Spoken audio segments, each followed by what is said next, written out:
Qué bueno que llegamos, porque ya estamos un poco tarde para la mesa redonda. Sí, qué bueno. Ay, sí, a trabajar. Esperando allá, tenemos que llegar. Vamos a ver. Vamos. No, espérate, que esta toma la vamos a grabar ahora.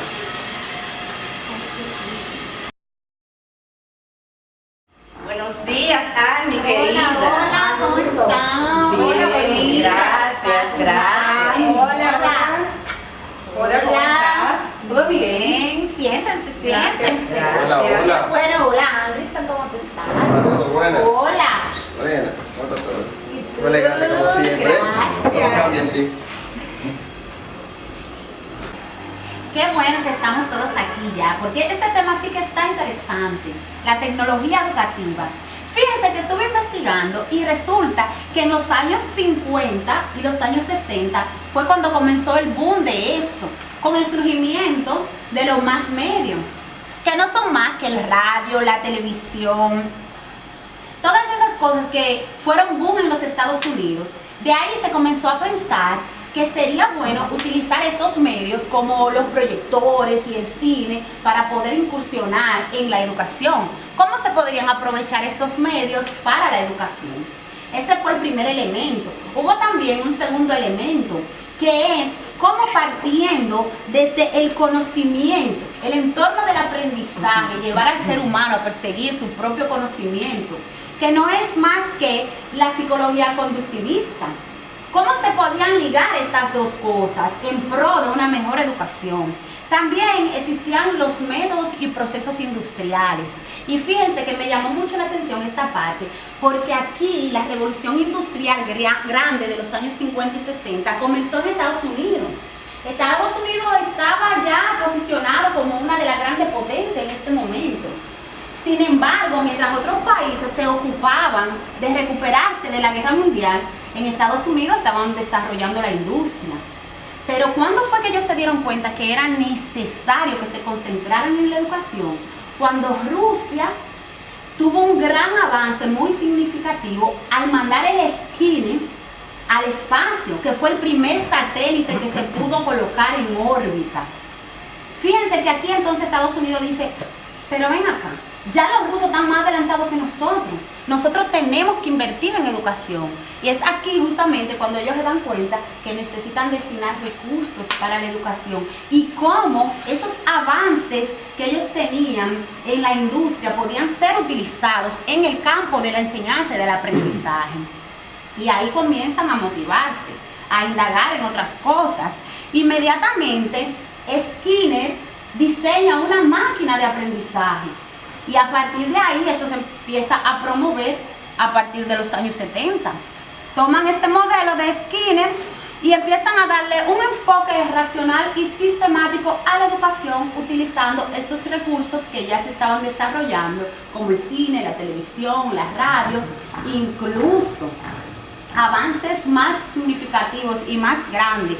¿Cómo se podrían aplicar en el campo de la educación estos avances? Esa es la parte que más me ha llamado la atención. A mí una parte que me llamó bastante la atención fue que en los años 80 hubo una crisis en cuanto a lo relativo a la tecnología educativa. ¿Por qué hubo esta crisis? Porque se decía que nosotros, los maestros, no podíamos utilizar la tecnología en nuestras clases, sino que solamente esta tecnología se podía utilizar ya en los centros avanzados, en los centros académicos ya grandes. ¿Qué pasó ahí? Que nosotros los maestros entonces dejamos de utilizar esa tecnología, bueno, los maestros de esa época dejaron de usar esa tecnología y se convirtió ya la tecnología como en algo fuera de lo que tenía que ser el ámbito educativo. Esta crisis trajo muchos inconvenientes, ya que los maestros no podían disponer de esta herramienta que lleva tanto poder y tanto conocimiento a los estudiantes.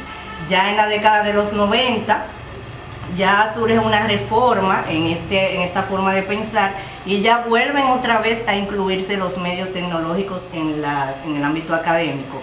Empezaron ya cuando se involucró el internet, se involucró la radio, se involucró nuevamente la televisión e incluso la institución UNICEF le puso a esta década el tercer canal. ¿Por qué? Porque ya se utilizaban todos los canales y medios tecnológicos para la transmisión de los conceptos a los estudiantes en nuestras instituciones académicas. Ya a partir del año 2000, sí ya tiene el auge completo que tiene hasta ahora, hasta hoy en día, la tecnología. Ya aquí todos esos instrumentos, todos esos medios que mencionaba la compañera anteriormente, ya tenemos todo, podemos decir que todo ya se maneja en base a la tecnología. Incluso lo podemos ver cuando actualmente nosotros estamos tomando las clases a distancia, es decir, se implementa lo que es la clase a distancia, la clase semipresencial, todas las herramientas que nos da la web 2.0, que ahí están los wikis, los blogs, están también lo que es las redes sociales, los correos electrónicos. Es decir, que ya a partir del año 2000, ya la tecnología educativa viene a centrarse y a enfocarse en los ámbitos escolares con un auge inmenso. Bueno, pero la verdad que me doy cuenta que ustedes están bastante empapados con el tema, pero no quise quedarme atrás. Yo investigué un poquito en internet para, ¿verdad?, también estar al tanto de lo que está pasando. Y el concepto de tecnología educativa es amplio, bastante amplio. Más así que yo estuve leyendo sobre Salinas, Arias, Castro, Sabrina, que en realidad hablar cada uno de ellos tomaría bastante tiempo, más sin embargo, una síntesis pequeña, me di cuenta que todos coinciden en lo mismo: determinar un objetivo central como apoyo y mejora al proceso de enseñanza-aprendizaje y resolución de problemas. Prácticamente es solucionar problemas. ¿Cómo? Utilizando la tecnología como recurso principal. Eso es clave. Ellos se basaron todos prácticamente en lo mismo. Incluso seguí leyendo sobre el tema y abundé un poco sobre los conceptos centrados en los medios. Eso me llamó la atención. No sé si alguno de ustedes quizás habían escuchado sobre eso, pero Salinas fue el que más sobresalió con respecto a eso. Creo que fue en el 91, si no me equivoco. El tema es reciente, eso no es muy antiguo, porque en realidad el conocimiento estaba, simplemente fue que se conceptualizó. Estaba hecho, simplemente, ¿verdad? Entonces, aquí él se basa en utilizar los recursos tecnológicos que ya poseemos, o sea, no hay que inventarlo, pero adaptándolo a la educación. Ese fue su principal fuerte: promover la eficacia y con eficiencia el proceso de enseñanza-aprendizaje, y más aún centralizándose en lo que es resolución de problemas. Estamos creando un proceso más interactivo, más dinámico, algo acorde a los nuevos temas. Entonces, de verdad que es interesante. Yo me alegro que me hayan invitado para contribuir un poco con el tema. No, y le doy las gracias de estar aquí y también ser parte de este equipo y estar invitada. Y qué bien trabajar lo que es la parte de la tecnología. Cómo eso ha venido en este mundo que vivimos a ser útil, no tanto en la educación, en todos los ámbitos, en las empresas, en las escuelas, en las universidades, en todas partes. Entonces hay algo que me llamó también mucho la atención, que es el concepto centrado en la instrucción. Es donde se habla del aula al revés o invertida. Ustedes lo han escuchado. Eso es lo que estamos viviendo hoy en día. No son las aulas de antes, de cuando estudiábamos en la primaria, en el mismo liceo, donde el profesor se paraba allá en una pizarra y donde copiaba, la dividía en dos. Esta primera parte, la segunda parte, y los estudiantes copiar y copiar. O coger un folleto, editarle y decirle al otro día tienen un examen. Ese aprendizaje no va a ser significativo para los estudiantes. Hoy en día el profesor juega un papel importante. ¿Por qué? Porque sirve de guía al estudiante para que él construya su propio aprendizaje. El profesor llega a las aulas y le dice: mira, esto es lo que hay, vamos a formar grupos, vamos a trabajar esto. Es decir, él es el manager, el que dirige a los estudiantes, donde una ventaja es que el profesor va a trabajar menos y los estudiantes son los que van a trabajar más y van a utilizar el mayor tiempo fuera del aula. Por ejemplo, con el caso de nosotros, en la misma maestría, ustedes ven, la profesora llega o el profesor llega, nos da las herramientas con las que vamos a trabajar. No tenemos que pasarnos la semana entera yendo a la universidad o coger tantas horas de clases para nosotros poder trabajar, ¿no? Podemos trabajar desde lejos, desde la casa. Y solamente los domingos vamos a clase a ver los ejercicios, a corregir algunas cosas de las que se están haciendo, si está bien o si está mal. Entonces, cuando tú haces, tú aprendes. Porque muchas veces el otro enseña, pero el otro no aprende. Tú no sabes si realmente el otro está aprendiendo o no. Tú sabes, pero entonces con esto de la instrucción, del aula al revés, en esta parte, el profesor entonces es pasivo y los estudiantes juegan el papel de activo.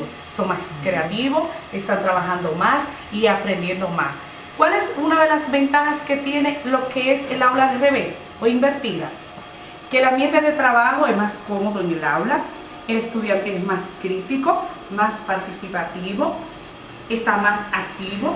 Incluso los padres tienen mayor control de las cosas que los estudiantes están haciendo porque se están dando cuenta que están trabajando realmente. No es lo mismo cuando te dejan todo en un folleto para que tú lo leas al otro día y ya tienes un examen. Tú no aprendes nada.